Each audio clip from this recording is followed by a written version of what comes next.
It's a great time to be on the front burners today. I am blessing Eichie. This is Monday. It happens to be the 17th day of February 2025. How did you spend your weekend?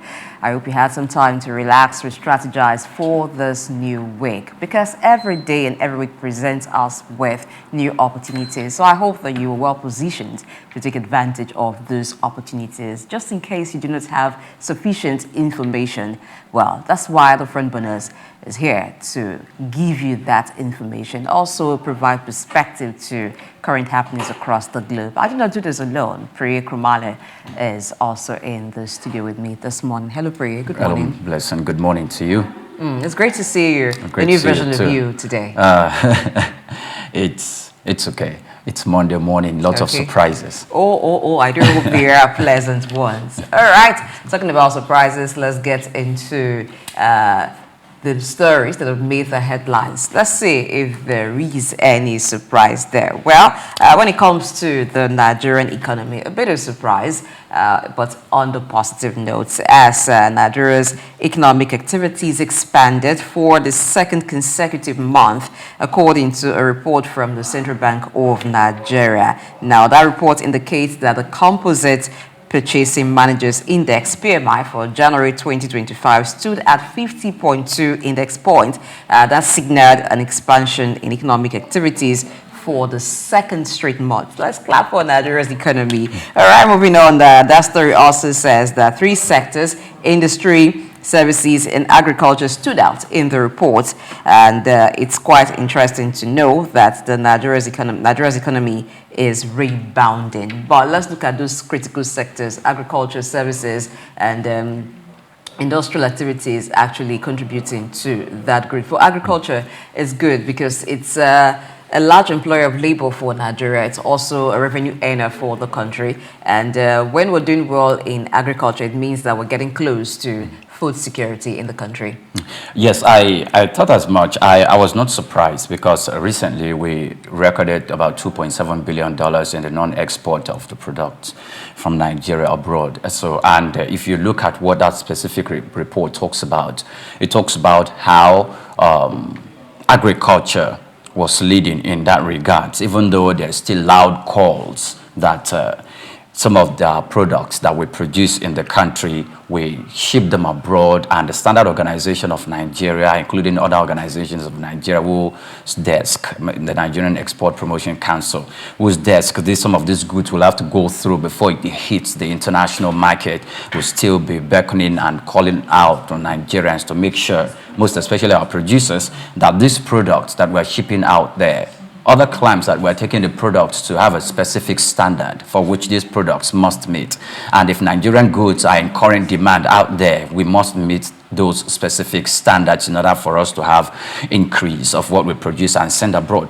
Also, I'm not surprised quite for agriculture, because when we look at the country, and I think we will do more, exceedingly more, if we really pay attention, because some of the materials, if not most, more than 50% of which we export out of the country, we do not put in value. Most of them do not have value added elements on it. And if we do not have value added element on it, we just export them outside in their raw material stage, then it will be shipped back as processed goods back to Nigeria. And this is going to affect our balance of payment system, which actually just calculates the rates of imports and export of a country within a specific period of time, the transactions of import and export within a specific period of time. And if we're doing that and our import exceeds our export, then balance of payment wise, we are operating in the negative. So I think what we must be paying attention to currently now at the moment is value added products from agricultural stables. Yes, that's very important, because like you've mentioned, if we're only concentrating on primary produce, so we ship them out and then they become imported products. Like Nigeria has competitive advantage in agricultural produce like sesame seeds and some other agricultural produce, even cassava, but we're not tapping into it. Now, they've even found that the byproducts of agriculture of cassava are more than what we're currently making out of it. You know, there's industrial need for cassava. You know, there's the food need for it, but we're basically concentrating on the food need and not concentrating on the industrial need. So when we ship it abroad, those who know the advantage of it and what it can be used for industrially, they use it. And then we buy the industrial produce from them, products from them, and it becomes very expensive. So investing largely in value addition would be a very good thing for Nigeria. Even in the way we practice agriculture, so much of subsistence farming is still ongoing. Yes. Apart from the big companies that need some agricultural produce as raw materials, that have taken over very few farms. So it seems more like they're producing for those companies. But if we have this big farm spread, you know, around, even if it means like farmers coming together to acquire more land and to be able to acquire farming, modern farming tools and machinery, that will help.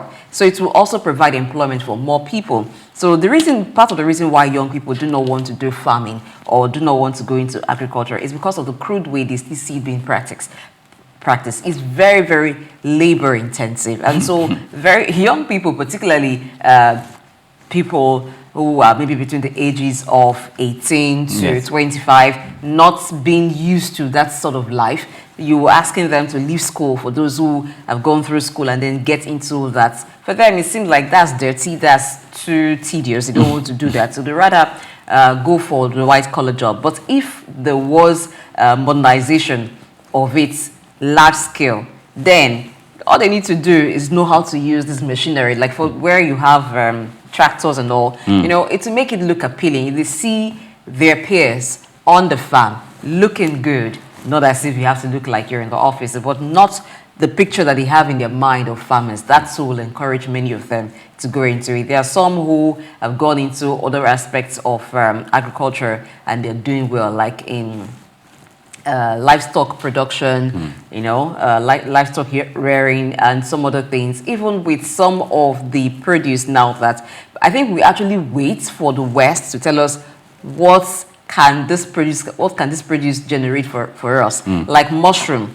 We used to know mushroom as just, you know, a plant that grows. For some, it grows without them intentionally planting it. They just find that it's in their garden. Until the use of mushroom became widespread. Oh, you can use it for so many things. We had so many other countries coming here to buy mushroom. That's when we saw people going into the cultivation of mushroom. So we shouldn't wait for that. There are things that we can research on our own. That's why we have the Research Institute, and that's why we have agriculture as a course in universities. It should be studied. There are different aspects of it that should be studied to improve how we do agriculture. If it means that the seeds that we're using be modified, you know, whatever ways, as long as it is healthy for us. But moving away from the contribution of agriculture, let's also look at the services sector, which experienced a bit of decline. And also for raw materials, it slowed. Supply chain, there was supply chain disruption. So that's a critical issue, because if there's disruption in supply chain, it then means that those who are waiting to get those raw materials, those who are waiting to be off-takers of certain products, their own production time will be delayed. And it also means that the cycle which it takes for the return on investment to come would also be delayed. If you look at it, that specific report, it talked about industry, it talked about agriculture. These areas, though, experienced increase. But at the same time, it also witnessed some form of decrease. In talking about the services sector you just mentioned. Yes. And that services sector equally still talked about machineries that were needed for same agriculture products and the value chain that actually connects, which serves as the nexus around that. Now, I am not equally surprised about that, because when we look at that agriculture, we will equally have to look at other sectors that will have an impact when we start talking about power.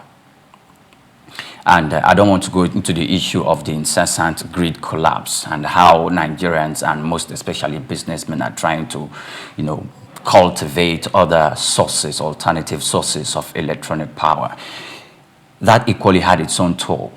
So there's something I equally want to read for clarity concerning that specific report.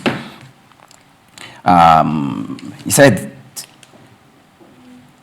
okay, I'm going to get that later if it seems to be delaying from coming up. Okay, we'll talk about machineries for agricultural produce. You know that Naseni had done some work regarding irrigation, and they also produce farming tools. Yes. So I think if the government can maybe do more investment, and if they can have, if there can be some form of private partnership, private-public partnership with Naseni in terms of mass producing some of these machineries. But I think the capacity of Naseni needs to be increased so that some of these machineries, if they can be produced within Nigeria here, it will reduce that case of the slowness of the machineries arriving for the agricultural activities. And also, if there are some of these machineries, let's check our neighbors, African countries. How are they doing it? Is it that they import every machinery that they use, or there are some that they've been able to come up with technology to do? So I think collaboration would take us faster to where we want to be. The specific section I wanted to look at on is the analysis of the 36 subsectors. Analysis of the 36 subsectors reviewed across industry, services, and agriculture indicated 17 subsectors reported growth in economic activities, with the transportation equipment subsector recording the highest expansion. Conversely, 17 subsectors experienced a decline, with the forestry posting the steepest contracting, while 2 subsectors remained unchanged. Okay, so when we look at the transportation subsector, that's inadvertently connected to agriculture. I don't know why I cannot just leave that terrain. No, it's very important. It's a critical subsector. It's a critical subsector. So if it is affected in a way, it's also going to affect agriculture, because most of our farms. And earlier when I mentioned that we have not started adding value, it doesn't mean there are no companies or there are no organizations doing that. The IITA, we know, is a very big organization and foremost in production of staple foods and staple crops in Nigeria, and it is doing well in its own regards, but it alone cannot cover the vast market that is needed in Nigeria, and also to influence export into contiguous countries abroad. So, and if transportation, no matter where these farms, big farms, are located, in Ogun State or in the forest areas,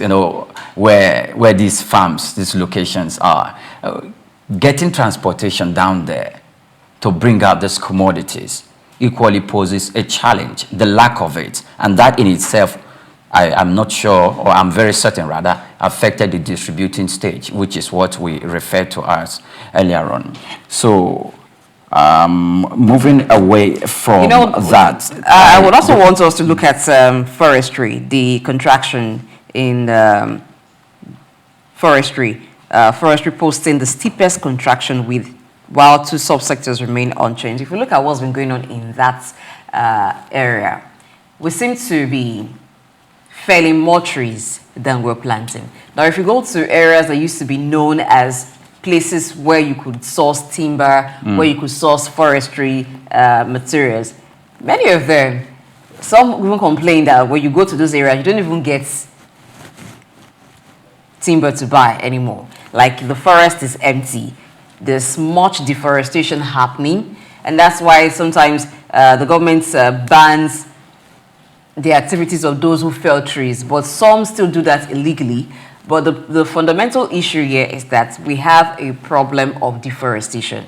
So I think a lot of attention needs to be put into that to ensure that, you know how they say that for 1 tree that you fell, you have to plant 5 more. I think in our own case, it should be for 1 tree that you fell, you have to plant 20 more, because of the rate at which deforestation is happening in Nigeria. One, there's illegal activity around the forest. Secondly, we're not paying attention to it. We just feel like, oh, when you're traveling past the highway, you could see forest there and there. But do we still have as much trees as we used to have in the forest? So that's one sector I think we also need to look at, because there you also get materials for furniture makers, lots of, even for those who do natural medicine, they also source raw materials from there, because there are some herbs, there are some trees that grow there that you will not find in a regular farm because of the way they're naturally positioned. So that's a lot. It's a good one that Nigeria's economy has expanded,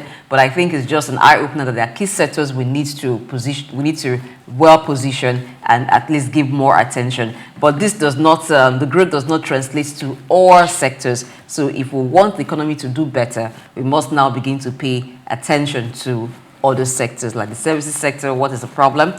Transportation is part of the issue. We also know that where there isn't much income and much spending power of the people, the demand for services too would also decline, because some companies will have to substitute the principle of opportunity cost will come in. So what are you setting aside for the other? That's also an issue.